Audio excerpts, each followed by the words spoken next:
جو موضوع ہے وہ ہے موت ایک اٹل حقیقت. یہ حضرت انسان کے جسم اور اس کی روح کو جھنجھوڑنے کے لیے بھی ایک خاصی اور بہت اچھا آزمودہ ایک نسخہ بھی ہے، چونکہ آقا علیہ السلام کی حدیث پاک ہر بندہ جانتا ہے کہ کملی والے آقا صلی اللہ علیہ وآلہ وسلم نے فرمایا قبرستان میں جایا کریں. قبرستان میں ایسے لوگ رہتے ہیں کہ جو موت سے مل کے پھر قبر میں جا کے آرام کر رہے ہوتے ہیں. اس کائنات کی سب سے بڑی میں سمجھتا ہوں جو حقیقت ہے وہ یہی ہے کل نفس ذائقۃ الموت. ہر ذی روح شخص اور ہر ذی روح شے نے موت کا ذائقہ چکھنا ہے. ہر بندہ جس نے جام حیات پیا ہے اس نے جام موت بھی ضرور نوش کرنا ہے.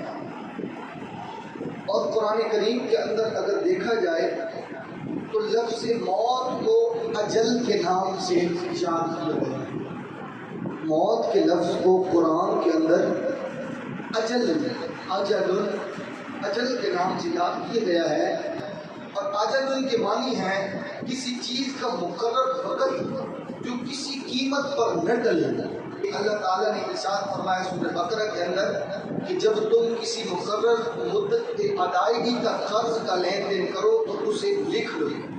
یعنی مقرر وقت تک جب تم قرض کا ایک احاطہ کرو یا لین دین کرو تو اس قرض کی جو مدت ہو اس مدت کو لکھ دیا کرو.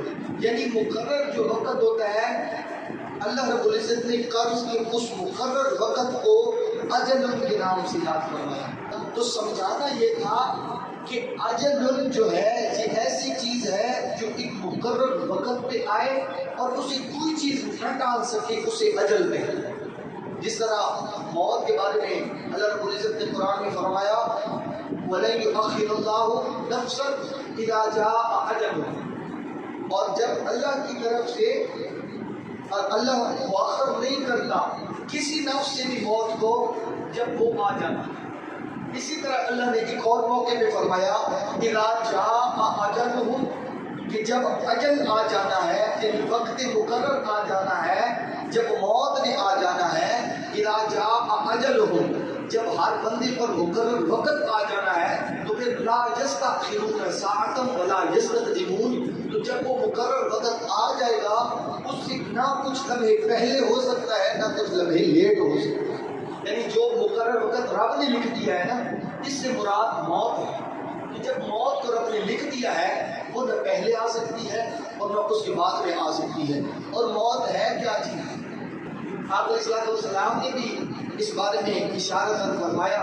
خلاصہ حدیث پاک ہے کہ موت کی سختی اتنی ہے کہ جو بندہ مردہ پڑا ہوتا ہے نا اسے اگر اٹھا کے کہا جائے کہ تجھے زندگی میں پھر جانے کا موقع دیا جاتا ہے تو وہ بندہ کہتا ہے کہ مجھے دنیا میں بھیجنے کا واپس سے زندگی دینے کی کوئی ضرورت نہیں ہے، میں نہیں لینا چاہتا.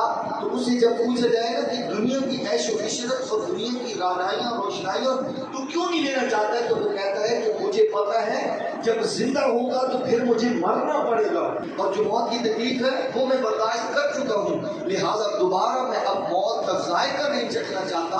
اس وجہ سے مجھے زندگی کی ضرورت نہیں، میں مردے کی.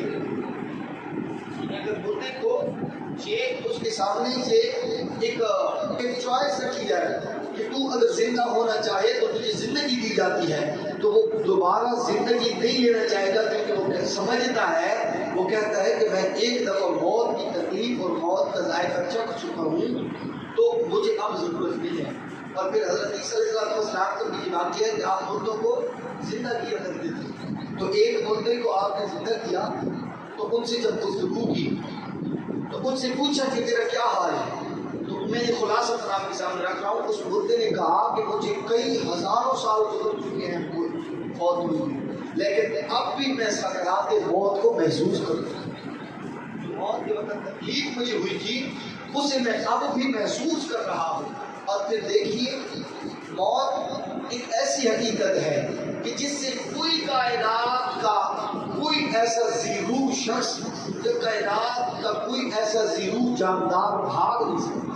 یہ میں نہیں کہہ رہا، خدا خود فرما رہا ہے اینما تکونوا یدرککم الموت۔ جب موت تمہارا ادراک کر لے گی تو پھر کیا کرو گے؟ کدھر جاؤ گے؟ اور پھر اگر تم چاہو بھاگنا یا اس سے دوڑنا تو بلو کنتم فی بروج مشیدہ، اگر تم لوہے کے جو بڑے بڑے محل ہوتے ہیں اگر تم ان میں بھی گھس جاؤ، جب بڑے بڑے تہخانوں میں بھی اگر اتر جاؤ تو موت پھر بھی تمہیں آپ کے دبوچ چلے گی۔ کیوں؟ وجہ کیا ہے؟ کل نفس ذائقۃ الموت۔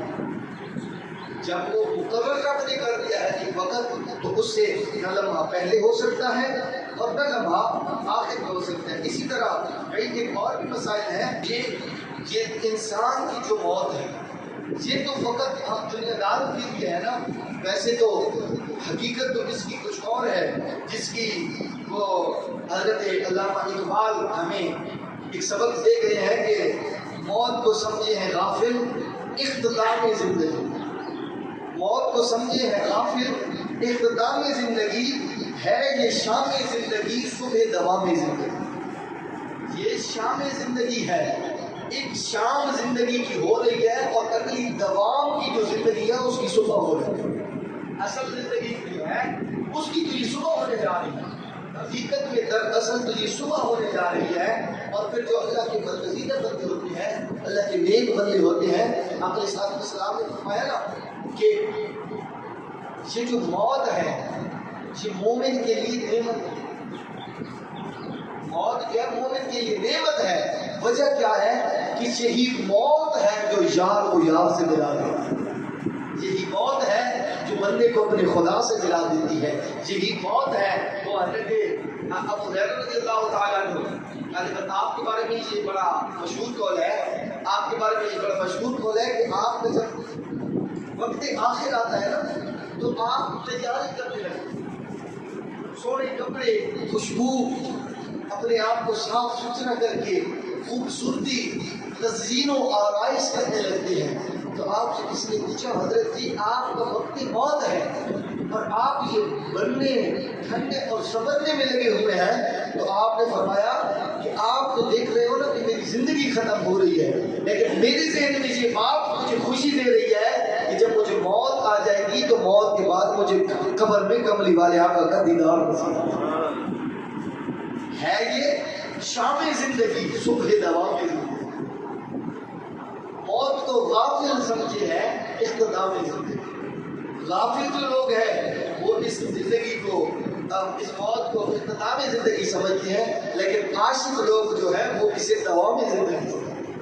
یہ حقیقت موت یہ ہے کہ ہم نے اللہ رب العزت کی بارگاہ میں پہنچنا ہے اور کملی والے آقا کی زیارت ہونی ہے۔ اور وہ موت جو ایک اٹل حقیقت ہے، وہ موت جس سے کوئی بندہ گمراہ نہیں ہو سکتا، کوئی بندہ سر منہ اعتراف نہیں کر سکتا، کوئی بندہ منہ نہیں پھیر سکتا، کوئی بندہ اس موت کو پیٹھ نہیں دکھا سکتا ہے۔